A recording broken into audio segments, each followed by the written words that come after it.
I am a photographer, but it's not the definition of who I am. There's also the scuba diver, there's also the football fan, there's also the sun.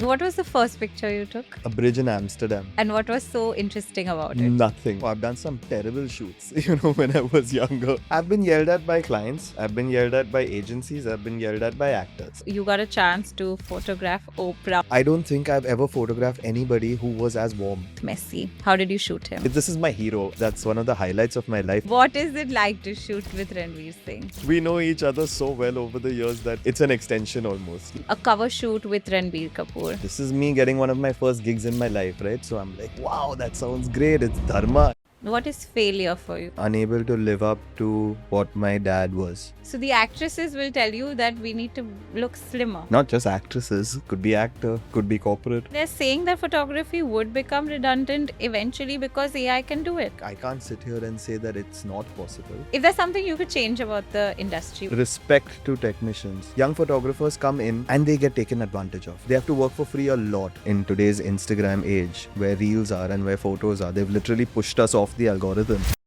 Anxiety is directly linked with the amount of time you spend on your phone. Yes. I've never meditated a day in my life before Vipassana, and I landed up at a center. You can't speak. yeah, that's the part I can't do. What is something you'll never do again?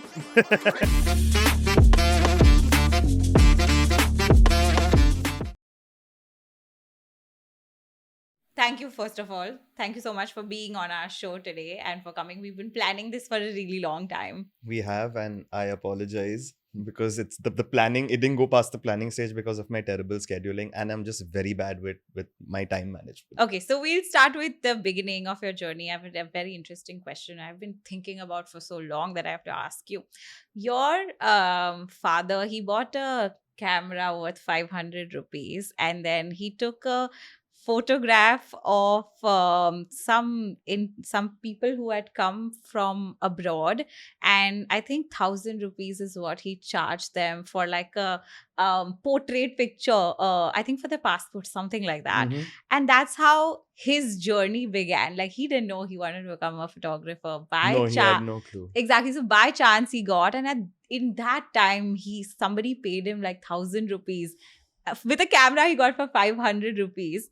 How did your journey start? As you've alluded to, you begun with how my journey started. I owe so much to my father, and I have most of my career has begun because of him. Okay.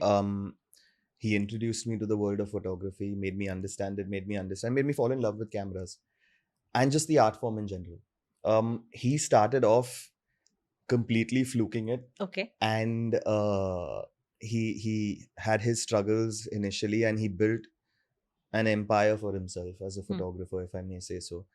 And for me, just even trying to begin to think to be a photographer when I was young was not in my thought process, really. Okay. Like, I've been raised with cameras. I know photography like the back of my hand ever since I was a kid. He was doing so much stuff with the dark room and stuff, even at home.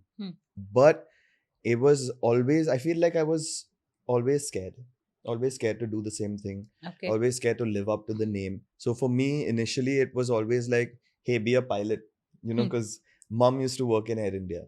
So that was always the other option. And I was like, oh, if I'm a pilot, I get to see the world. And for me, growing up, always, through my entire life, it was always about a passion for travel. I always wanted, and because I guess because I was raised as an Air India kid, by that I mean my mom was a stewardess in Air India, and I used to travel a lot with her, on that little flight, the jump seats and stuff like that, growing up. So because of that, I got to experience the world at a very young age, and I was very fortunate to have experienced something like that. So for me, I think that was my biggest addiction bug.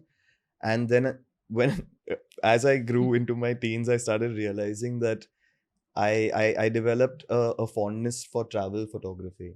Okay. And that's when I actually first picked up a camera. I was traveling somewhere and I was taking pictures of just landscapes. And from your phone, just like no, randomly? there was no phone. This Camera. is 2006, Okay. 2005, no, 2002 or something like that. Okay. You took your Yeah. dad's camera and you took a few pictures. Yeah. That's when you knew. That's when I knew I wanted to, that I had a very strong interest towards it, but my fear was always there that what are you gonna do with it? Like, I was confused for the longest time. And then I started working with my dad. And through that process, I started actually traveling with him. Okay. And that's when the love grew. The love grew a lot more, because then I was the ability to go out into different parts of the world and take pictures. That's what I loved. What was the first picture you took? A bridge in Amsterdam. And what was so interesting about it? Nothing. Nothing. But How it did was you my know? picture. How did you know that this is what I like? Because I knew that I had taken it and it mattered to me. Okay. And it wasn't the greatest picture. I still have it somewhere in my nice. archives. It was all sepia and stuff like that. And it was just, the world had just moved from film to digital. So the whole photography world was so confused at that time, especially India. Because most photographers were like, oh, we're never going to make that switch, and film is where it's at. And how can you even think about going into digital? So like the world was, the photography world at the time was also in a lovely little confused flux. And that was the time I was thrust into it. Were you told that maybe this is not what will like work in like the long run? To be fair, I wasn't, no. Okay. Most of my journey has been finding out things along the way, making blunders, making mistakes, and trying to rectify them, or trying to figure out solutions. Okay. What is the biggest mistake that you made and found a solution? Oh, I've done some terrible shoots, when I was younger. Okay. And now that I look back, obviously, everybody starts somewhere. We look at our first content pieces and our videos and we're like, what were we thinking? Yeah, and I think the best thing is when you're your own worst critic or your best critic, whichever way you want to look at it. I don't look at validation from the outside as much. Okay. So if I know it's shit, I know it's shit. It doesn't matter. If people can say the most wonderful things, but if your product is the best or it's not. That takes me to this question I have, is that how do you differentiate between a good picture and a bad picture? I think it's instinct. How would you know? Because it's art, right? So for example, if I like something, maybe you don't like it because it's our perspective. Yeah. Maybe that's something you've taken and I'll be like, but I don't think that's a picture. So how do you identify what is a good picture and what is a bad? For me, everything is personal because it's all relative.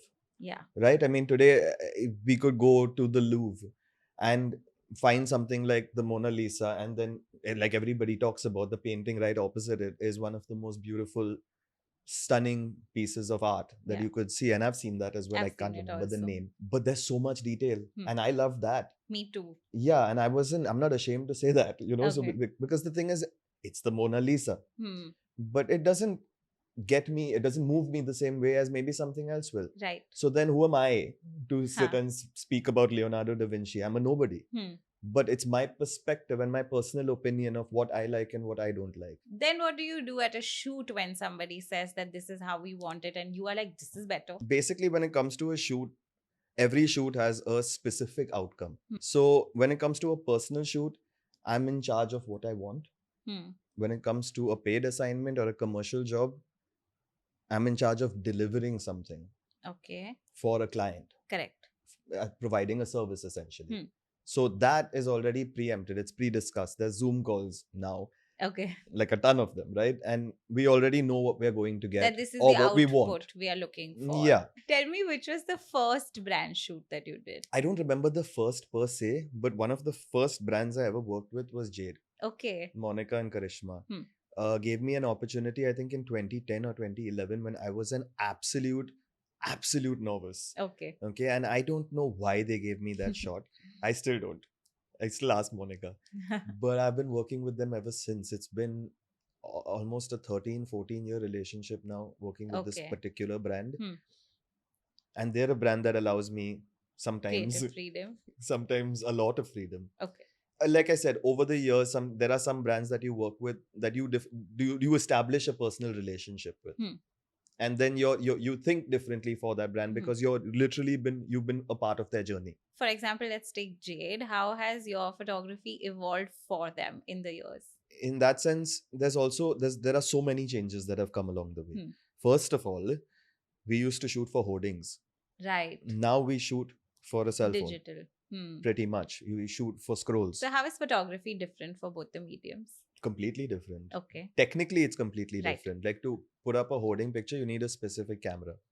you need a medium format ideally to get that kind of detail to blow up that picture to what it is. Okay. Whereas for Instagram, you can use much smaller cameras, you Hmm. can screw around a lot more with your work. You can play a lot more with your lighting Hmm. because it allows you Hmm. that kind of freedom, because the images are not going to be blown up to that size. Okay. Rohan, tell me that when you take a photograph of a person, is it important to know the person before you're photographing them? Ideally, yes.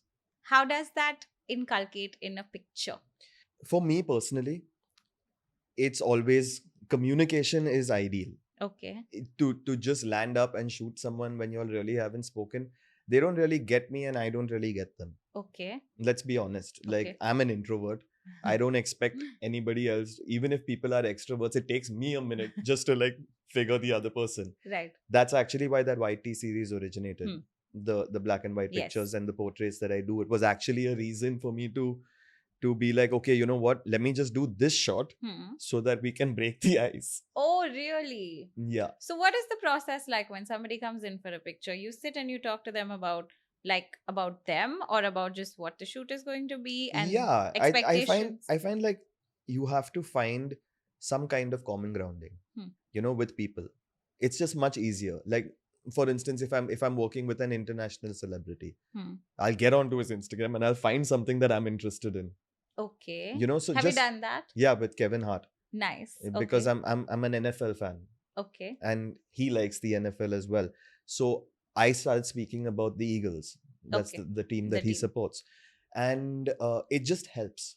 It helps. Even the music of choice that you have on a shoot, that matters so much. Really? Oh yeah, because it sets a mood. Okay. And if you made that effort, like if I'm shooting a Ranveer Singh, actually with Ranveer Singh, I don't need to create the music. He's going to do it What anyway. is it like to shoot with Ranveer Singh? He's a childhood friend, so Okay. it's a cheat code. It's so you like know what to we do. know each other so well over the years that it's an extension almost. Like there are times where he knows my mood and what I'm thinking about the shot, even though there's a camera over my face. Based on my body language, he knows what I'm thinking. Got it. And that's an equation that you have with very few people. Right. And that obviously, I say cheat code because I've known him since he was 3. Oh, lovely. And we're literally the same age, grow up in the same school. So it's easier when you know the person than to photograph them. What is the difference between a matrimonial photography shoot and a LinkedIn photography shoot? For me personally, I cater any kind of shoot that I do end up doing, I get into it. So when there's no specific plan per se, there's no structure with me. Okay. It's everything has to be catered towards the person that you're working with, whoever the person is, all subjects, whether it's a big superstar actor, a big superstar athlete, a model, a corporate, a person who's never faced the camera before. Regardless of anything, I have to get into it. I have to get into the person's psyche as to why they want to be photographed in the first place. Like, what are they looking for? Okay. Because that's more important rather than what I'm looking for. Specifically with the client, it's crucial to know what they are looking for as well. And like even when we're looking at profile preferences, facial sides, etc., a lot of people have that. Lots of people are uncomfortable shooting with their wrong profile. Matrimonial, I would assume, would be a lot more Indian based in terms of outfits and stuff, even with the way it's being shot. Whereas if you're saying shooting a corporate, for instance, for a specific brochure or things like that, that's going to be shot extremely corporate. There's so many things that come together for a shoot. It's not just me. I'm just the guy with the camera, and I was telling you this before. I'm the guy with the camera who lights it up and then takes the shot. Yeah. But everything else that comes along the way is the team. The team that makes that shoot, whether it's the stylist, the hairstylist, the makeup artist, an art director, creative director. There are so many people along the way that make that picture, that put the whole thing together. Yeah.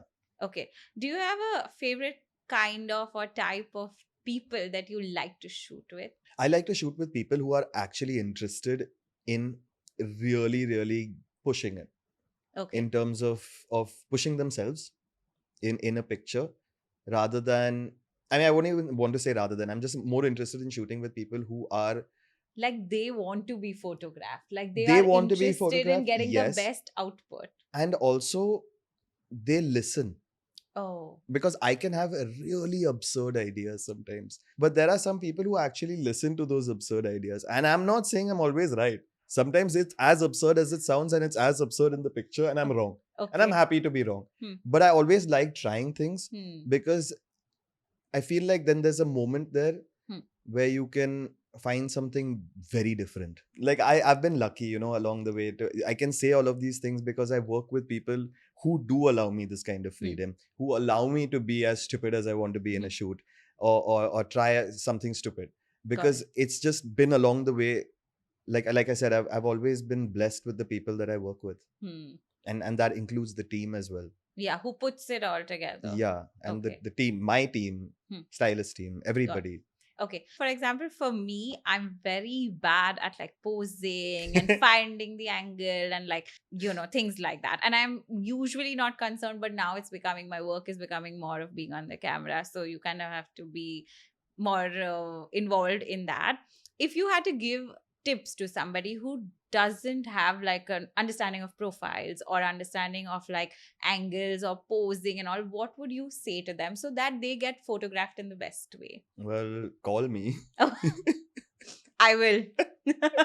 No, for me personally, it's just about, as cliche as it sounds, it's about being relaxed. Okay. I was nervous coming in here, but as time progressed, you relax. And that's just how it is in a photo shoot as well. Okay. As you chill along the way, and as you get more comfortable. So it's the first shot is always the like, awkward one. the awkward one. The kind of one where you're getting to know the person and the person is getting to know you. Because it's easier once the person is comfortable. And what do you do when you have an introvert coming in who's not maybe short a lot? It's easy then. It's easy. Yeah, because I'm an introvert too, because then I can vibe perfectly. How do you make them open up to the camera? By telling them my struggles. Really? Actually, it's relatable. Like it is. I have these struggles, so I get it. So for me, it's like, I have been through this 1,000 times. So I get you. I know it's a problem. But I think people get that because the thing is, I might be an introvert by nature, but when I'm on set as the photographer, I can't afford to be one. Yeah, of course. No, being vulnerable, I think, is very important. For example, for me on the podcast, when I talk about like my flaws or things that I don't get right, like for example, I told you I don't understand like what is my angle or like the camera setting and all of that. It just becomes easier for the other person to connect with you and also know that okay, you can be yourself. Like it's fine. You don't have to be like perfect. So to get a shot, also, I'm assuming you would have to make that rapport with the person that you are working with. Got it. You said that your career changed a lot once you did a cover shoot with Ranbir Kapoor. Oh yeah. Tell us about that. In about 2009, I was called in by a friend of mine who was second AD on a Dharma project. And and they were like, okay, there's a film that's happening and there's this new director, Ayan Mukherjee, and there's this young actor named Ranbir Kapoor, and he's going to play a photographer in the movie. I'm like, cool. So what do you want me to do? They're like, we want you to go around Bombay and shoot the city. Okay. And we will use those pictures in Ranbir's room as photographs. Got it. And this is me getting one of my first gigs in my life, right? So I'm like, wow, that sounds great. It's Dharma. I mean, why not, Yeah. I went around Bombay for 3 days and I shot pictures and I came back and I submitted to the office in Dharma. I didn't get a call back. So then I called my friend a few days later and I was like, what happened? And he's like, your pictures were absolutely rejected. And I'm like, okay, that was one of my first rejections in my life and it was rough. Cut to, I think about a year later, I was shooting really small little articles for Filmfare. And the editor of Filmfare happened to call me and he was, actually not the editor, Rahul, one of my friends who's now editor of Esquire, called me and he was like, it's funny how we've come such a long way. Rahul was also an intern at Filmfare at the time. Okay. And he called me and he was like, we want to shoot a cover with Ranbir and would you be interested? And I'm like, I'm 24. Okay. At this point. haven't done any sort of substantial work. And I'm just like, Why? why? Like, why are you calling me for this cover? I'm Hmm. like, of course I'll do it. Hmm. That's great. Hmm. But why? And then he happened to tell me that Ayan wanted a younger photographer to work on this project. Hmm. And I'm like, this is for Wake Up Sid. Hmm. And he's like, yeah, it's the cover because Wake Up Sid is going to be releasing. So we're doing a cover with Ranbir Kapoor. I'm like, damn. Full circle. That came a full circle. Hmm. Did that cover. Hmm. RK was amazing. Ayan was amazing. And the next thing I knew, I was on Zoom TV and people were taking my interviews because the cover was quite successful. And that time, editorials were a big deal. Hmm. I mean, they still are a big deal, Hmm. but it was the world of editorial then was much more powerful. Yes.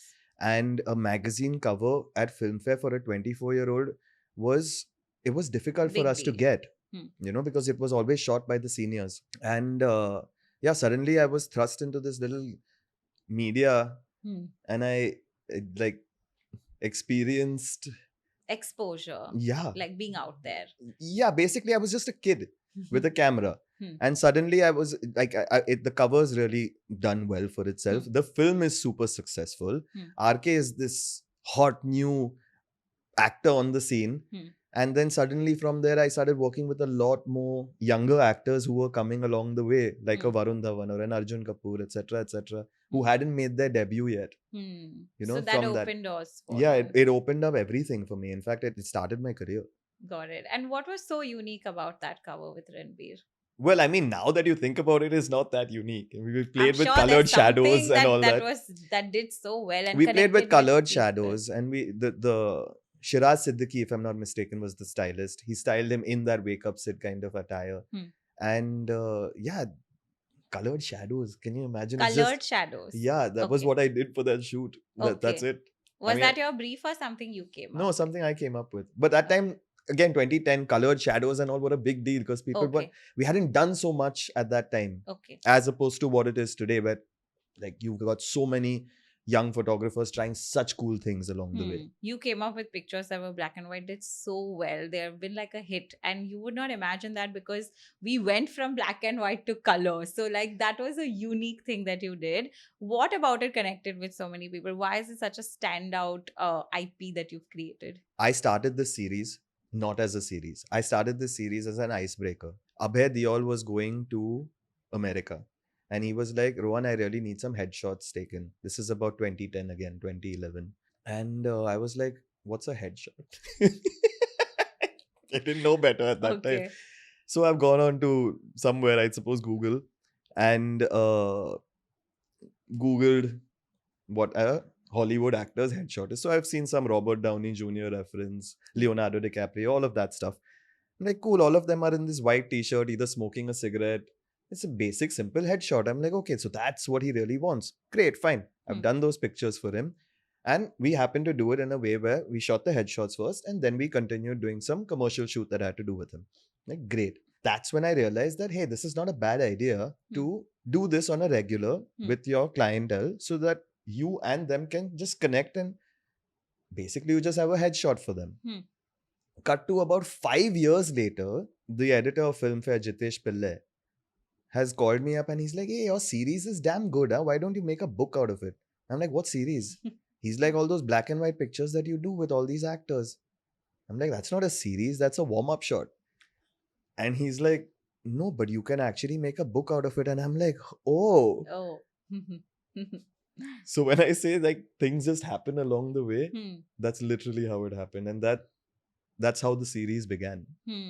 I already had content for it. I just didn't know. Do people come to you like, I want that one done? Then obviously, like you're doing it for other people. Yeah. So then I've had lots of people come to me who want to do that shot specifically. Just that. Yeah, and I'm like, that's really sweet. And it's also it's humbling for me because it's like something that I've created using the most simplistic stuff. It's just a simple portrait, but it's something that's became like a little bit of a movement. Yeah, like just that's make my it brief. Simple, because there's so much going on in photography, right? There's hair, makeup, lighting, and like 100 things that go into it. Yeah, so you simplified it, and that's always my brief with whoever's in front of that shot that I get to photograph them, it's always like, just be yourself, man. Mm. Don't bother about me. If you don't want to look into the camera, don't. Okay. Like, just be Hmm. whoever you want to be. Hmm. If you want to be this version of whoever, be this version. You want to smoke a cigarette, you want to drink, do whatever you want to do. Hmm. Laugh, cry. This is your series. It's your Nice. shot. Tell me the most favorite shoot that you've ever done and photograph you've ever taken. Lionel Messi. Messi's. Yeah. You have to tell us how you got a portrait and a picture with Messi. How did you shoot him? I shot him for an advertisement in Paris. It's a longer journey, but I basically started working with I started working sometimes internationally, and with a production house called Deja Vu. They're primarily based out of Abu Dhabi, and the owner happened to be, like, we got along really well. We met at a shoot, and we just became really, really good friends. And just along the way, he was just like, "Hey man, do you want to do a Kevin Hart shoot?" And I'm like, "Why are you saying this so casually?" Like, I didn't know that's who you're going to be working with. And he's like, "Yeah, I know, but just, do you want to do, would you be interested?" Because he happened to like the work that I did with him the first time. And I'm like, "Yeah, I would like to shoot Kevin Hart. Why not?" And then I did the Kevin Hart shoot. The shoot went really well. I vibed with Kevin also really nicely, and it was just a great experience. And the next thing I know, a few months later, he didn't even call me. He happened to know I'm a huge football fan. I happen to be a Barcelona fan. Oh. I've happened to watch Messi my entire life, and his entire life, literally from when he was 16 or 17 years old. I've literally watched him physically. I've gone to Barcelona. I'm an obsessive fan. Wow. He sends me a WhatsApp saying, "Hey, you're a Messi fan, na?" And I obviously, this is not his tone, but that's how I'm reading it. Huh. And I'm like, "Yeah, why?" And he's like, "Are you interested in doing a shoot with him?" Wow. This is on a WhatsApp. I'm like, "This is a joke or what?" "Yeah, of course, I'll be interested in shooting with him." "Why?" And he's like, "Okay, chal, next week we are going to Paris to shoot Messi." And I'm like, What was your reaction? this is still, it still sometimes takes me a bit for it to settle that this actually happened to me. Because I'll tell you the end as to why this happened. I'm sitting there, I'm unable to comprehend what's happening, right? So he's like, "How much will you charge?" That was the next message. And in my head, I'm like, "Bro, take my liver." Like, what are you saying? Take my kidney if you want. You want to pay me for this? I'm like, okay, I've called him. And I'm like, "You're actually serious?" And he's like, "Yeah, I'm serious." I've gone bananas trying to hold it together because, like, you can get called up for many shoots in your life. Doesn't mean they're confirmed. Or doesn't mean you're actually going to get them. And then cut to, ended up, it happened. It actually happened. And Just before that story, who's the first person that you told about this? Friend or a family I member? think I told my dad. Dad? I think that's the first person What I was told. his reaction? He was like, "Let it happen." He's like, "Don't get over he's a photographer as well. He knows that. He's like, "Let it happen. Do the shoot. Don't tell anybody. Don't tell him. Yeah, do it. Come back and then celebrate whatever you want to celebrate." Nice. Which didn't happen. I told quite a few of my friends before I left. So how can you know? I had to take jerseys, yeah, and get them signed. How was the shoot? When you went for it, what happened? Man, I've never been so nervous in my life, and I am not a nervous guy. Most things don't overwhelm me. That's just my nature. I guess that's my personality type. But that day, I remember, like 1 or 2 days before the shoot, I've told my assistant who was with me, I was like, "Get a tripod." And he's like, "Why?" I never shoot with a tripod. Almost never. Okay. Unless it's really, really required, I would never shoot with a tripod because I'm a handheld. Like, I prefer that way. Okay. And that's my way of functioning. And he was like, "No, why are you getting a tripod?" I'm like, "Just get it. I know what I'm going to be like on the day of the shoot." He's like, "Okay, fine." He set up the tripod. When Messi came in, he walked straight through this little path of lights that they had set up for him, because he can't walk outside of that path, because if he by chance trips on a wire or something, there's millions lost around the world from sponsorships, from matches. Like, they have to be so careful. It's the level of care. Yeah, we had to do an entire round with a body double the day prior, exact the way the ad was going to be shot. Okay. The day before with the body double, exactly the same way. And even with my pictures, I had to shoot it with the body double. and show Lionel Messi's translator exactly what he has to do. And Wow. then he comes on to set. Then he does what he does. Now he's come on to set. He's sat down. He's ready for the white t-shirt shot. And I'm like, my hand is this Shivering. at this point. It's literally like this. And I'm like, thank God for the tripod. Thank God for the tripod. Because I'm like, that actually happened. I knew it was gonna happen. This Yeah. is my hero. And yeah, that's one of the highlights of my life. I think after the end of the shoot, I've left the studio, gone out. There was this little park, and I just lay down on the grass. And that's when You took it in. I really took it in, and I wept. Yeah. Yeah, I was just like, this is not normal. This should not be happening to me. I'm a boy from Bandra. I'm sitting in Paris and I've just gotten to photograph Messi 2 months before he won the World Cup. Like, either I'm ridiculously blessed. I don't know what it is. Like I said, I didn't plan this. I've never planned my career. I've always allowed flow, not really knowing what flow was. But along the way, I kind of found out. But yeah, when things like this happen to you, you just question everything. I'm just like lying down in the grass and I'm just like, what next, man? Why did you question it? Because you're fully deserving of that moment. You don't know I don't know if anyone can be fully deserving of a moment like that. But I mean, it's like, look at the chances, the odds of something like that happening, right? There are photographers from all over the world. Everybody would be dying to work with Lionel Messi. I got it. It's a lottery moment. Like, you don't, like, when you win a lottery, you don't have a logical answer to how you've won it. That's I'm a huge Oprah fan. There you go. My thing is to be the Oprah Winfrey of India. So you got a chance to photograph Oprah. Oh my God, tell me how that was. Oprah Winfrey is exactly what people think she is. Hmm. She is the most wonderful person you will ever meet. I don't think I've ever photographed anybody who was as warm. The first photograph that I took of her, she's looked at the screen and she's like, oh my God, I don't even need to see it. Rohan, you're so good. And I'm just like, that level of validation for an Oprah Winfrey to be giving this random dude is not necessary. It's just the person that she is. And she came after we were done with our shots as well. She's like, oh my God, I really love the fact that you worked so quickly and you got everything that you wanted. You're so confident with your work. I have all of this because it was on video. Wow. And she gave me the biggest hug. And I'm just like, when things like that happen to you, you're just, again, you will question these things as to how you've reached here. And it's such a wonderful moment that I'm living in that moment. I think you're fully deserving of it. I'm glad. I don't claim to not be deserving of it. There are 1,000 people deserving of it. And I got That's lucky true with that also. opportunity. So you believe that there is luck playing a part in No, in I it. believe there might be a blessing, or there might be manifestation, or might be a spiritual angle. I don't know. Spiritual angle. Let's talk about that. Well, I'm a Vipassana meditator. Okay, that's how you're. I feel like you're putting it out in the universe, and then at the back of your mind, you are craving for these things and for these things to happen, which is why they're coming out there Maybe. and happening for you. Yeah, I So- mean, like I said, I was questioning it then.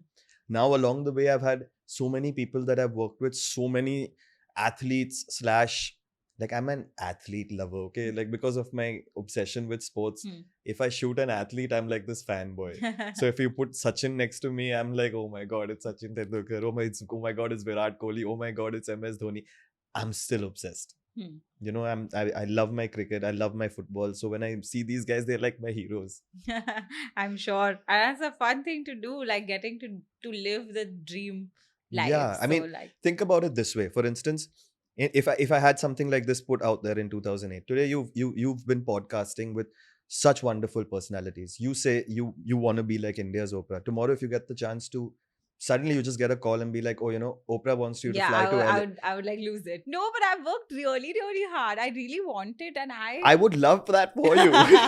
But what I mean to say is that in that moment when it's actually happening, yeah, you it will feels question. unreal. Yeah, because it's a personality that you admire to that extent. True. I would go crazy though if I had a went chance crazy to. lots. I went very crazy after the Messi shoot. I've called up all my friends one after the other. Some Barca fans have been sobbing on the phone with. Oh my Some of my other God. friends, I'm just like celebrating. It was just an emotional roller coaster for me. How did you celebrate those moments? I was in Paris alone. So You were chilling. I was chilling, but I didn't get sleep that night. Hmm. I didn't get sleep. I was constantly calling up my friends and just making them speak to me. Because I was like, no, you talk, bro. Validation. Yeah, I want this validation. And what was your parents' reaction then after you've done the shoot and you are like, I've done this? My dad has always been one who keeps me very balanced.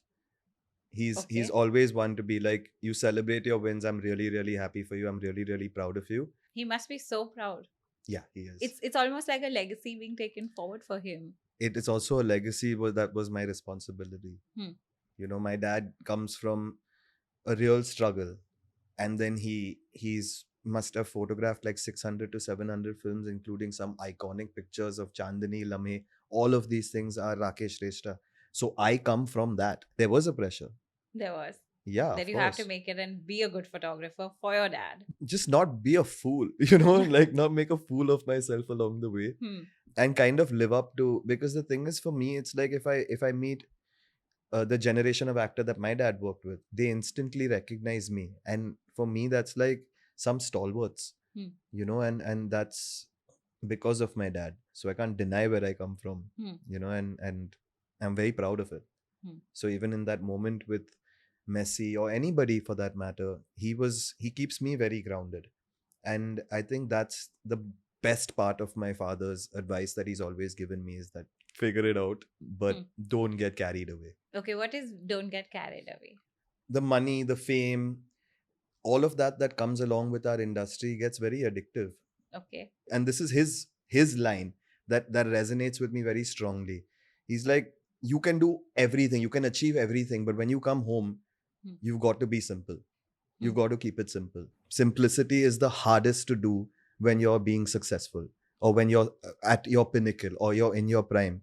He's like, that's the time when you need to be simple. And how do you do it? If you had to say what he's taught you for the other people. Well, I don't attach myself to materialism in general. Okay. I am fairly simple with how I live my life. I have a very small bunch of friends.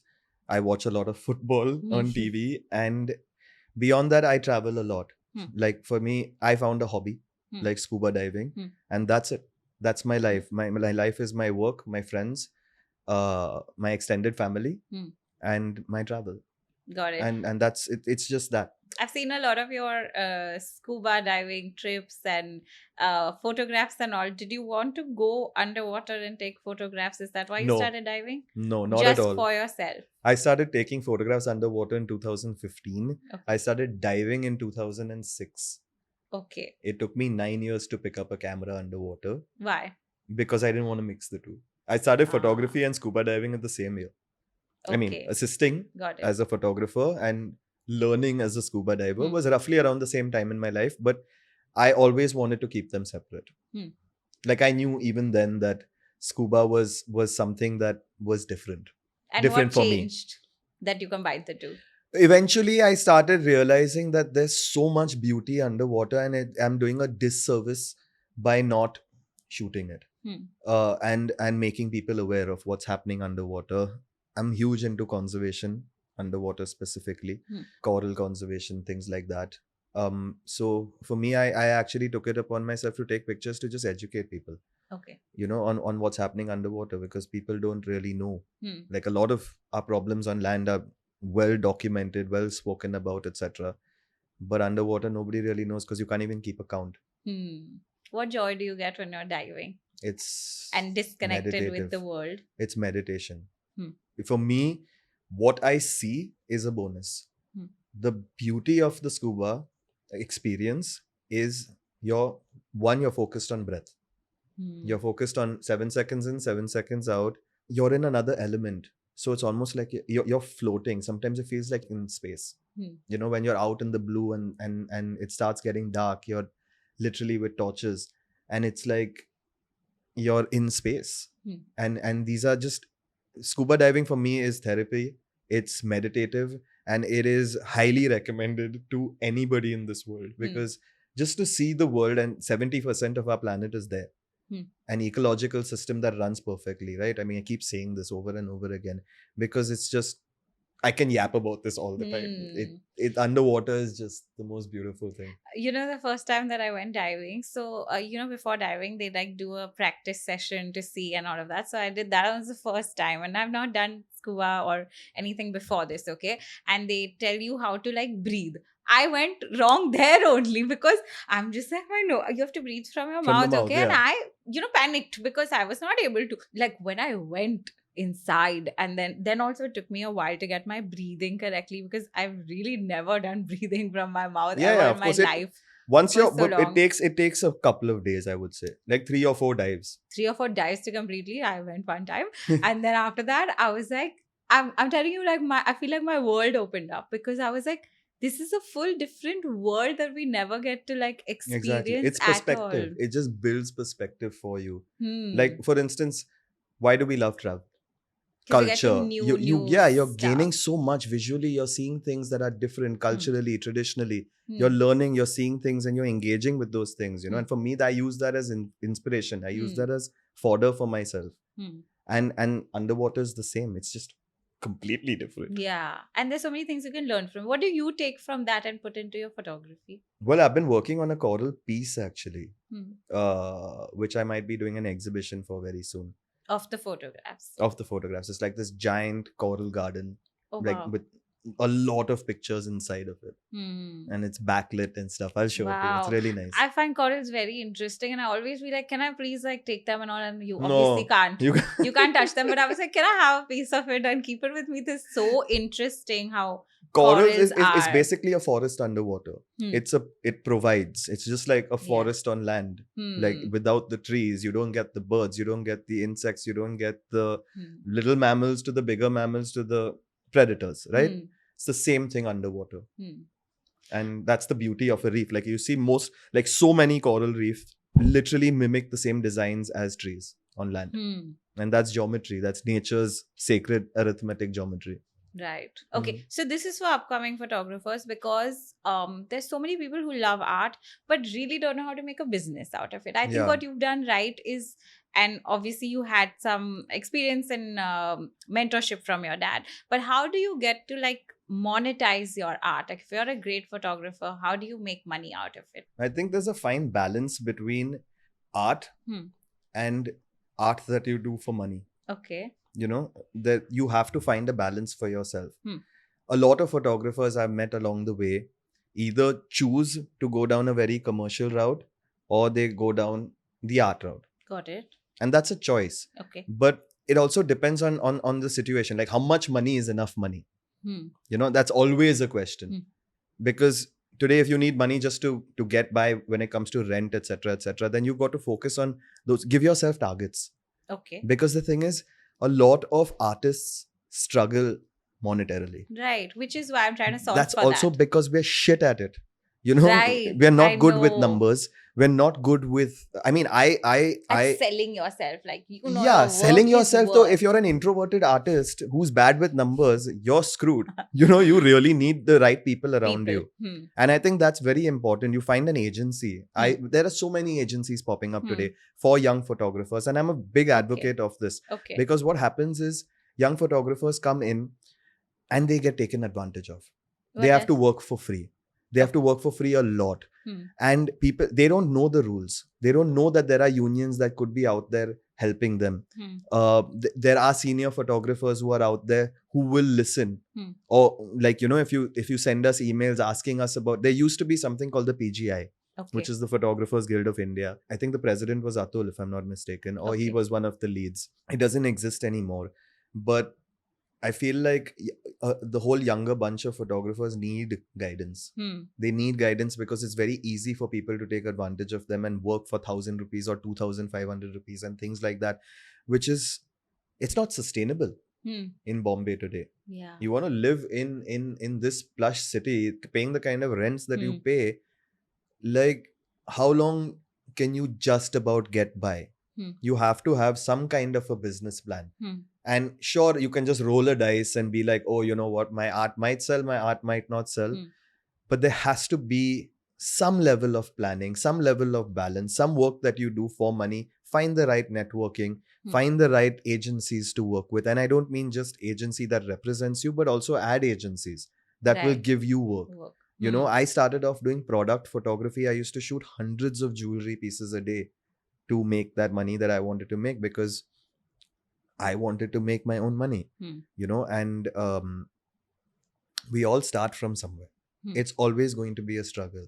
But the struggle is when you get out of the struggle and God willing, you actually become reasonably successful, you'll always look back at that struggle and be like, man, that was cool.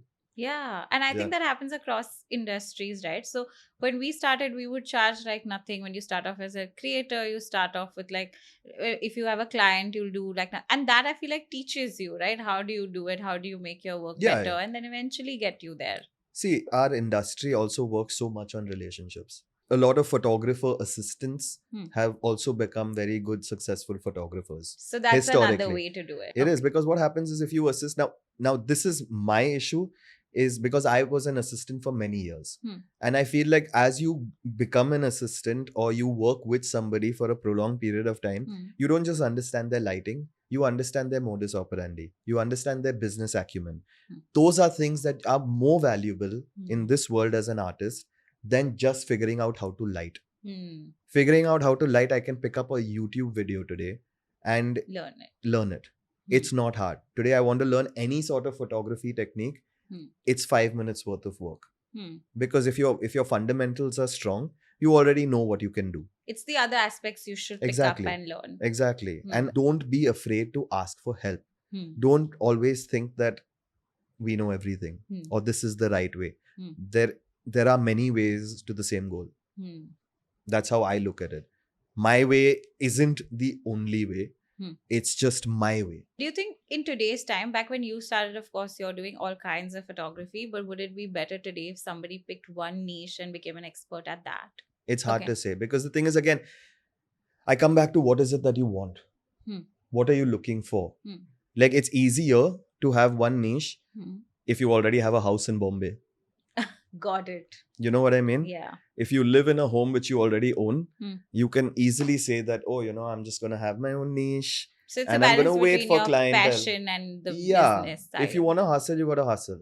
If you don't want to hustle and you want to wait on a niche, that's also great. There are fabulous photographers who only work with their own niches. There are certain photographers who work with black and white only, and they are so damn good at it. But I know that their journey took 15 years or 12 years. Because as an artist, experience makes a huge difference. Like today, Suresh Natarajan is the god of photography in India today, because he's also been there for like 30 years. You know, and that respect for someone to survive through eras and eras of photography is something to be applauded. And that takes time. Of course. But times have also changed so much with, for example, video coming in. Didn't you think that, you know, photography maybe is not going to be as much needed as like video, because everything is changing into video in today's digital format? Didn't you think I should also now learn video and start shooting video? I went to film video? School. Okay. My education in New York was 2 years of film school. And I realized I don't like video. You don't like video? Not as much as stills. Okay. So and I like thought photography. It was a viable business option? What is? Just doing photography. Well, this was 2013. So then at that point it was okay. Do you now think that maybe you should? Now I tell the generations younger to me, I'm like, you have to learn video. You have to learn AI tools. You have to be on top of it, because there are so many people vying for the same jobs. And that's good. I think that's cool, because that's the natural transition. And the world's also consuming more of video now. So you would have to adapt to what is selling and what is working also. So I look at it this way, right? In the early 2000s, there might have been a much smaller bunch of photographers. They ruled the roost. Also, there wasn't that much work. Right. Today's amount of work that there's photography, videography requirements for a lot of things. So I'm looking at it from the perspective of, okay, there's a lot of work, sure, but I don't want those kids to get taken advantage of. That's the one thing I try and propagate as much as I can. Right. But of course, at the end of the day, it's someone else's choice. They are fully in line with what they're choosing. It's undeniable in today's Instagram age where reels are and where photos are. They've literally pushed us off the algorithm. Yeah. And I'm like, okay. But you that, will stick to what you like to do. I mean, I'm 40. I've come a long way. It's been 18 years now since I've been a photographer. So, Wow. or started as an assistant and fully fledged now. I would say, what, 15, 16 years now I've been doing this. I enjoy what I do. I love what I do. I wake up in the morning constantly happy about the fact that I do this for a living. How nice. Okay. And I have no regrets whatsoever. And touch wood, I have achieved quite a few things along the way to reach a point where I'm not very insecure anymore as I was when I was younger. I'm not as fearful anymore about things that might go wrong because so many things went right along the way. Got it. So I don't have those emotions as much. What were you most fearful about? Failing. What is failure for you? Failure for me personally is unable to live up to what my dad was. It mattered a lot to me growing up. Not just about his approval, but about the fact that it's huge shoes to fill. And in terms of at that time, social media wasn't present, right? So he wasn't the man as much as, like, for instance, if he was in today's era, because technicians are a lot more glorified today than they were in the 90s and the 80s when he was working. So I look at that and I'm like, I'm genuinely carrying not just a legacy of my dad, but also of my late mom, who passed away when just before I turned professional. Oh. And literally my first cover released before, one day before she passed. One day after, sorry. And so I had my own journey that I was going through. I hold myself to a very high standard. I am a really harsh critic on myself, sometimes to my own detriment, mental detriment. It might sound a little archaic, but I'm like, I don't know any other way. And this way proved successful in its own way. But so how can I change now?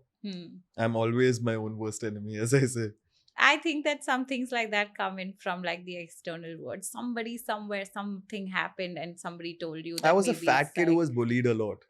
Maybe that's where it stemmed from. Yeah, I mean, that I have to prove myself. 100%. Along with the fact that I also come from a family where I have to prove myself. So I feel like that, of course, there are various reasons as to why you become what you become through your childhood, etc., etc. Little traumas, little PTSDs that come along the way. And those are things you've got to deal with, though.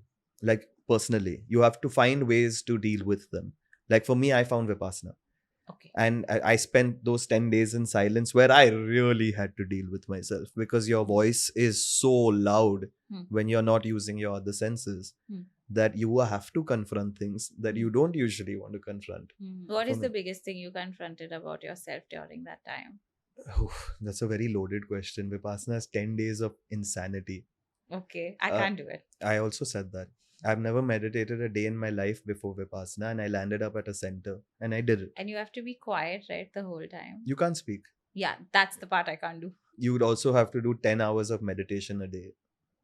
2 hours in a cell in the morning. Tell me your biggest learning from there. So for me personally, I've never been religious growing up. My mom she didn't raise me Catholic, but I was raised in a Catholic household in Bandra. And my dad is a Nepali Hindu. And very, very, like, they come from a very traditional Shivji Hindu family. But my parents always allowed me to make that choice. They were like, you're not defined by a religion. You choose whatever you feel like along the way. To which I started being a lot more interested in Buddhism along the way. I just found that to be something that his teachings, his preachings are the most relatable for me. And when I was in Vipassana, I was really having to only confront myself. I mean, you don't realize it, but that's the teachings that they give you, right? What is nirvana? It's the ability to be free mentally, not physically. This is just it's a part of your passage, of rite of passage, essentially. And I reached a point where I literally, and it must have been for 5 minutes in those 10 days, that I vibrated. My entire body was vibrating at a certain frequency. I can't tell you how free I felt in that moment. How did you do it? Just by remaining silent. So you have to do 10 hours of meditation a day along with 24 hours of silence. By day 8 or day 9, you're a different person. You are not the usual Rohan Shrestha that you know and lives in Bandra, Bombay. You're not that guy anymore. You're a completely different person at that point. You're one with yourself. You're hearing your subconscious voice loudly. It's not just coming in your dreams anymore. You're not being able to sleep. You're lucid dreaming through that process. It's tough. But it's like a timestamp comes out and you're dealing with issues that you haven't dealt with when you were younger. You know, when they say brush it under the carpet? Yes. Over a period of I time, do a lot of that. That carpet gets full. There's dust and shit that you have brushed away and not dealt with. Oh yeah, I'll just deal with this later. I'll just deal with this later. Eventually it piles up. And I think the biggest lesson for me through Vipassana was the fact that mental strife, mental anguish manifests physically. And I had it right there in my face. And even my guru over there explained something very simple. He was like, you're gonna get a headache if you have a long day. You will get shoulder pain, neck pain, right? If you've had a really long, stressful day. So can you then logically say that stress equals to headache? You can, right? Everybody knows that, which means mental strife is a natural physical manifestation, headache. Yes. So the amount of bullshit of the mental traumas that we have suffered along the way, if you don't deal with it, where is it affecting you physically? You wouldn't know. So for me personally, I hadn't dealt with a certain memory when I was 7 or 8 years old, and it was a very strong memory. It legit started piercing a pain in my knee, which I've been having for ages. How do you know that those two things Because were it was literally there. You were so in sync with yourself in that moment that you kind of knew what was happening. Oh, then how did you overcome it and you stop have to deal it? with that memory. What do you I hadn't mean dealt by- with that memory for 20 years. It just popped up. Or maybe 25 years at that time. And when you say deal with the memory, what do you do about it? Like something happened in the past, so it happened now. What can you do about it? You forgive. You Forgive. forget. You deal with it with love and not hate. The emotion that you set towards a memory matters a lot. Somebody had told me that how you heal your past traumas, you go back to it, and then that memory should not be disturbing for you anymore. Yes. And Exactly. that's how you heal it. Because I was like, everyone talks about healing, everyone talks about traumas and all, but nobody really tells you how do you deal with that problem. There's a difference between informative knowledge and experiential knowledge. I can tell you what Everest looks like. But when you see it in person, it's a different feeling because you're experiencing it. And that's the same thing. Even with meditation, just basic meditation. I can tell someone, oh man, meditation's damn good. Why don't you do it? And they'll be like, yeah, I've heard it's really great. I will do it. When you actually do it is when you actually know whether it's good for you or not. And I feel like that's Vipassana in a nutshell. Like I can talk about it to the world. I do. I try as much as I can to like talk about it because it changed my life. I don't know. I cannot guarantee written that, oh, it's the same kind of experience is going to happen to you. No, it's not. You have your own personal journey. But what happened to me was so freaking profound that it changed my entire thought process forever. The way I approach my life, the way I approach my work, everything. Because you start realizing so much more, the depth of everything that you're doing, the depth of why you're living in the first place. I am a photographer. But it's not the definition of who I am. Right. It's a part of me. It's what you do. There's also the scuba diver. There's also the football fan. There's also the son, the brother, all of these things that come and make you that total package. I think people forget that along the way, and we start identifying with our careers, or we start identifying with just the artist and things like that. But there's so you forget life along the way. Then there's so much beauty, and I think where I realized this, I'm sorry, I'm just going to go off on a tangent. Was I was legitimately standing. I was working during the Nepal earthquake. I was working as a volunteer. Yes. And I was standing on top of a plateau. Man, it took us forever to climb that mountain, okay? And we were all with like these giant sacks of so much like food and food stuff and stuff that we were taking up to those villages. And it took us an age. In the middle of the Himalayas, okay? There's not enough oxygen to breathe. And I'm standing on top. We reached the top of that mountain. And legit, right? I also have my camera with me. And the guy who was with me was like, oh, that mountain is China, and that mountain is Tibet, and that entire plateau is India. And I'm like, Wow. okay, I'm sitting on top of like a mountain in the Himalayas, so high up in the world, and you're looking at, that's China, that's so casually, right? And I'm like, okay, man, this is going to make an epic picture. Like, look at that shot. Trying to take this picture as wide as I can go. I've got this wide lens. I put a wide lens attachment. It doesn't fit. And even when it kind of does fit because I've taken some ridiculous angle, it's irrelevant because the picture sucks. Okay. And that's when you truly realize that sometimes you've just got to live the moment and stop trying to take the damn picture, stop trying to be somebody, stop trying to like narrate things to the rest of the world and just live it for yourself. That's when I realized it. Nice. When I realized it, there was this huge Bengal tiger in a zoo that we had gone to see. Okay. And immediately we get out our phones, right? So I got out the phone and he was taking a walk. Like he suddenly woke up from like far behind and he was taking a walk. And we were waiting, like, please get up, please get up. We want to look at you, we want to look at you. And the whole time I went with my phone when he walked. And then I realized that like it's looking great in camera, but I actually didn't see with my eyes what the tiger looks like. And then I was like, oh no. And then he went back and he sat down again. And then I'm like, no, but this is not fun. I want to see it in real life. And then I was like, God, please make him do one more round. I won't take it for granted and I'm not going to shoot it anymore or post it anywhere. And the beauty of looking at it with your own eyes, such a majestic big animal that, you've seen pictures of, you've seen in the videos and everything, right? But I wanted to like post it and everything. So I was going like that. What I saw, and he came so close. And they're rare because you don't have white tigers so many anymore. And you're looking at it and you're like, wow, you can't replicate that ever. Yeah. And you really need to be in the moment to be able to enjoy what you're seeing. I think we're forgetting that sometimes though. Yeah, because especially with today's times. We are all so addicted, I would say, to the phone, which is fine. I guess that's just technology as to where it is today. I'm not averse to technology. I don't hate it. It is what it is. It's just how we use it. I find like even I get caught up in those moments trying to take that picture or being at that concert and being like, maybe I'll just take 30 seconds of this song. Yeah, like, but then you haven't really enjoyed it. You haven't, because you're not living that moment. You're looking at the concert through the screen. So now I started doing this. And I'm like, okay, at least I'm like, totally engaged with the concert, but I'm not. You're okay? not. You're worried about the I'm angle. up with the phone. And you're worried about the angle. It's different when you're truly living that moment. It's also why I feel like for the longest time, I didn't want to shoot underwater.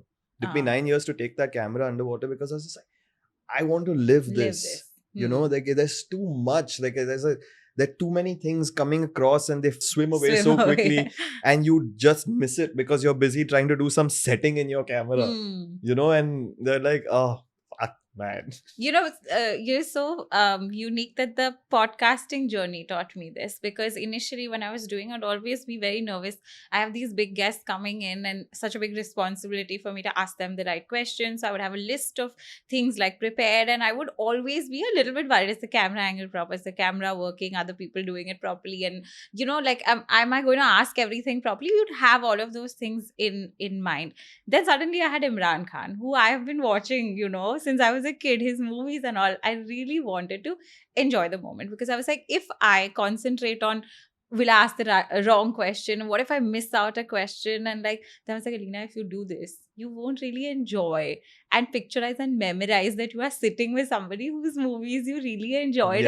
And I find him really like nice and cute. Okay. So I wanted to be in the moment that I'm getting a big guest in such a short span of my career. So then I said, forget it. Whether camera, angle, audience was there to come see him, I said, just leave everything and you'll be in the moment. And you won't believe that was the most profound moment because I still remember it. I still remember it as if it happened yesterday, that I was sitting across, how he was looking, what he wore, everything I remembered just because I was present and not worried about anything else, nothing else, which is we worry hard to do. We worry a lot. I think it's our generational thing now.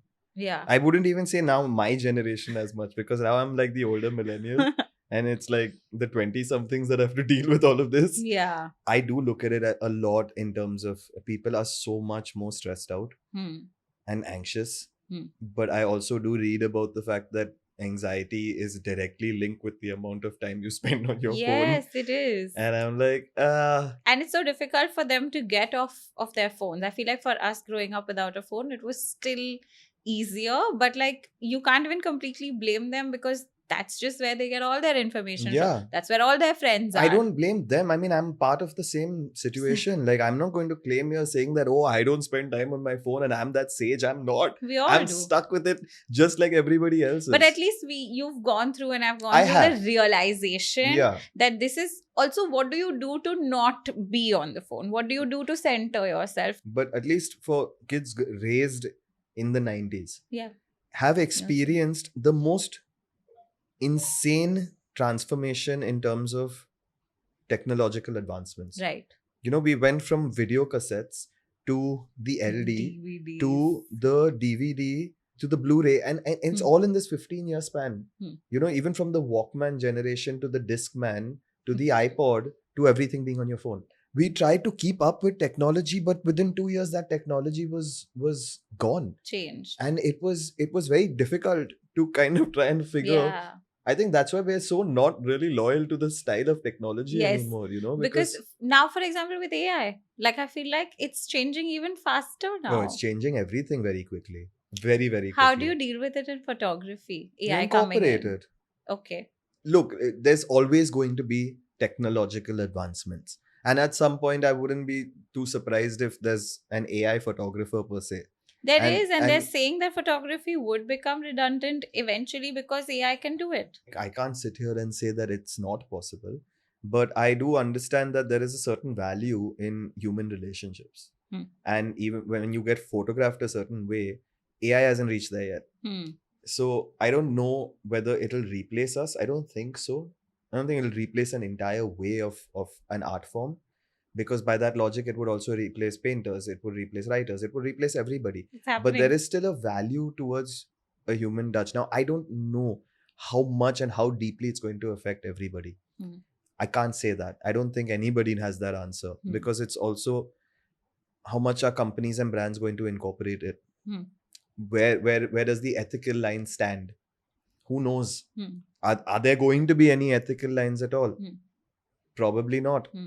But how do you prep for something you don't know how big that wave's going to be like? It's like the .com era of the 90s. We didn't know the scale of what the internet was going to be, but it created an incredible tool for a lot of people, but also put a lot of people out of work. So I think you just evolve and adapt along the way. I don't think there should be fear of it, because I feel like if you start incorporating it, you'll start understanding it. The more you start understanding it, the less fearful you'll be of it. No, but I understand what you're saying because we just don't do it if we're like, God knows what this thing Nobody is. likes to learn something new. It's as simple as that. uncomfortable. Today, if you have a certain brand of phone, you don't want to switch the brand because you're like, "Arey, everything else is different." If I'm using a Canon, I'll be like, "Oh, but should I use this one?" All the buttons are different. Whether people want to have that level of interest to learn a new skill. Okay, today I want to learn a piano. I bought a piano. I haven't played it yet. But I really want to learn the skill. Now, it depends on whether you will make that time and inclination towards something that will upskill you. And I think upskilling is extremely important for technicians in general. Like, I go out of my way to do courses till date. Nice. Whether if I have the opportunity to travel, do a 2-3 day workshop, etc., because it upskills you. And it matters. It matters. Today you have to be aware of what's going on. You don't have to incorporate everything, but you have to be aware of it. And I feel like if you're just going to sit and say like, oh, I know everything, you've got a problem. Because the way advancements are being made today, you've got to be on top of it. Tell me, Rohan, what is the worst photo shoot that you have ever done and you were like, now I'm just not going to do this anymore?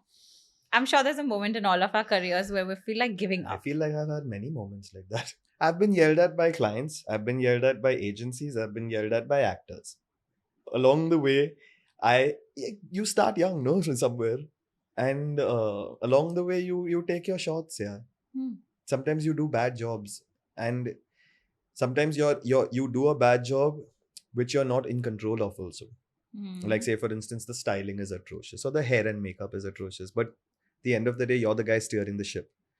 as the photographer. So if it's a bad photo shoot, everybody else is secondary, because also in just as you take the onus for the bad shoot, you also get all the credit for the good shoots. So if you're taking that, then you've got to deal with this as well. So if you do, like today, I've become a lot more aware, or a lot more particular about the way I want to shoot, the teams that I want to work with, the people that I like working with, etc., etc. When I was younger, you're just figuring it out, right? So then there are going to be a shit ton of bad shoots. And I don't think anybody should fear that, because that's a part of the learning curve. You do a bad shoot, you'll learn from it. You don't do a good shoot and learn from it. You will be like, oh yeah, good shoot, man. Damn, I'm so proud of myself. Usually, right? But when you've done something shit, and you're like, okay, I can really make this better. Or I can really never do this again. What is something you'll never do again? What is something I will never do again? Shoot someone in a lungi. In a lungi? Why? Why is that a bad thing? It was just a bad shoot. Like, We don't the understand what you styling was terrible. So that's not your fault. Yeah, but at the end of the day, it was still the photographer's responsibility. But if what they are wearing is not nice. Yeah, but that doesn't matter. At the end of the day, it's your photo. Oh. You have to take responsibility for the photo. Regardless, even if a client wants you to photograph something that you find terrible, sometimes you're left without a choice. So the styling was bad on this one particular. I mean, so was my lighting. Let's be honest. I have, like, there have been many times where I've not had good days, where I've tried things that have failed miserably. I think in my era of 2012, 2013 time, 2014, I was trying things, not 14, sorry, 12 and 13. I was trying things a lot more because I had a lot more to prove at that time in my life. I wanted to be a somebody. I wanted to be someone who was doing cool experimental shit. And I tried a lot of things, and a lot of things failed along the way. And I actually quit photography for 2 years in India. And I moved to New York to study filmmaking because I questioned whether I wanted to be a photographer as well. What got you at that point? Well, I'd worked as a photographer in India for 3 years by then. And I'd made enough money to pay for my own tuition. And I moved to New York because I felt like I wasn't really understanding what I really wanted from my own craft or from myself, as beyond just the photographer, but also the person. Today, what have you realized that you want from yourself? I needed independence. Okay. I needed to go. I had just lost my mom, and I was really dealing with a lot of trauma from there. And I was extremely attached to her, and I was also the only child. So I felt extremely like there was a huge void, and I was trying to look for ways to fill it. And then I was just like, okay, maybe I just need a break. Maybe I just need a break from the city, from this career choice, from everything, and just go figure yourself out. Now, luckily, I had made enough to pay for my own tuition. And I went there. I went to NYFA, New York Film Academy, and I did film school for a bit. And I continued living there for a bit as a student. And I think that completely changed my life because I experienced photography, filmmaking, etc. in a very different way. And also they taught me a lot in those courses that I was doing there. And more importantly, I just learned a lot more about life. I was exposed a lot more to the world. A whole bunch of different students from different parts of the world. You're exposed so much more to various cultures, various ideas. You're working in teams. It changes things as opposed to just being here as an individualist and thinking about your ideas and your way of functioning and all of those things. When you go and you learn with groups and like-minded people and people who are all interested in creating something different, right? Different artists. Like it's like an artist residency as well. Like you just go there and you meet a bunch of different artists and you're sharing ideas, and you never know. At some point you'll just have a eureka moment. And something magical can just come out of it. And that's what happened to me in film school. My biggest question to a photographer is that when you're doing a magazine cover, when you're showcasing somebody in the way that they are, and that is affecting so many young people in what an ideal person should look like, do you think it's also your responsibility in a way that when you're showing that, you're saying that that's how an ideal woman should look like? Because I'm saying this because when young women are looking up to the photographs that you're taking, which are so beautiful and they're so nice, Not all of them. but we are also looking at it and saying that we want to be like that because that is the standard of what is looking good. I don't know if that's is that a standard though? I think young people look at it and be like, I feel I want to like be there like the woman who's on the magazine cover. You are also twisting it in some ways, right? Lighting, camera angle, makeup, styling, so much Yeah. is there. That's something that people don't see. Now I know because I'm saying the media field, etc. But the general girl, for example, is looking at it and being like, wow, what a great picture, what a great body, what great skin, and I want it to be like that. That's what it is. We should have a disclaimer at the bottom. Saying what? Saying that we've edited a picture. I understand it. It's advertising today, right? In general, like what is our job? Our job is to make a product better or a subject lit a certain Look way. good. Yeah, essentially. That's for us personally in terms of a commercial job. It's you're doing that job as a job. That's literally what Do it you is. look at it morally and be like, this is my work? If But I there are certain things that I don't do. like I refuse to work for that certain brands that have whitening and things like that. oh, Like I said no, but that's just me. Hmm. Now that again, it's where are you gonna draw your morality code, right? Like that's again, it's a personal because choice. it's different for different people. It's different for different people. Like for instance, I'll just give you an example. I am a non-vegetarian, but I don't eat fish. I don't eat seafood. I don't touch seafood. I haven't in 15 years. Why? Because I'm a scuba diver. That's my personal prerogative on the choices that I'm making in my life. Everybody else has their own reasoning. So even when it comes to work, today, if you spin a lot of things are, especially in our digital world, not as they seem exactly. Correct. You know, and I think everybody kind of is aware of that now. Sure, we can give a disclaimer, but what I do try is not work with brands that over retouch. At least I try to. Now, sometimes if the paycheck is huge, I'm not going to come out and say that, oh, you know, I just refuse to do this job because of this. It all depends. It's all perspective. Like I have personally opposed doing shoots for certain fairness creams and things like that. But that was a personal choice back in the day. I cannot dictate that to other people. And that's the same way I would look at and vice versa. Okay, so you're saying if it is job related, like if it is your job if it's my personal project, it's a different thing. I'm narrating a story that I want to tell. That's my work and that's my personal photography. When it comes to advertising and commercial jobs, I mean, it's not in your hands. If we are hired by a client and an agency to deliver do a job. And that's how I look at it. So even if they say we have to make somebody slimmer or we have to edit, I mean, I have done pictures, that before, haven't I? I mean, I'm pretty sure I have. You make people slimmer. Does that come from the actor? Does it come from the agency? It could come from any one of them. So the actresses will tell you that we need to look slimmer. Yeah, it has happened in the past. Okay. Not just actresses. Could be actor. Could be corporate. Could be anybody. I think everybody likes to look good in pictures. I don't think you need Rohan Shrestha to make you slimmer anymore in a photo. I think there are enough apps like Facetune, etc. that everybody knows. Or beauty editor, whatever, right? They do it themselves. I think that there's a standard of beauty that's been skewed in general. I've seen cell phone cameras that slim your face. You know, and where do you draw the line then? It comes down to a personal choice. Okay. I look at it as if I had to say to the younger generation, of course, this is your job and this is the job of the stylist to make that person look better and all. But we should get everybody to be aware that there is a system around looking that way. You don't wake up and look like that. But I think that's kind of already been established, no? There are so many young girls that keep comparing themselves not only just with like a magazine shoot cover, but also women who are on Instagram and are looking so nice. And well, I'm like, I would say don't compare yourself to a woman who's on a magazine cover because it's probably lit really well and retouched as well. I mean, that's for sure. That's what I wanted 100%. You to say. is that when these people are going for these shoots, from what I understand, is not only do they have great nutritionists and access to healthcare and stuff like that, but also when they're coming on set probably that day, they have a huge team that is making them Of look course. that way.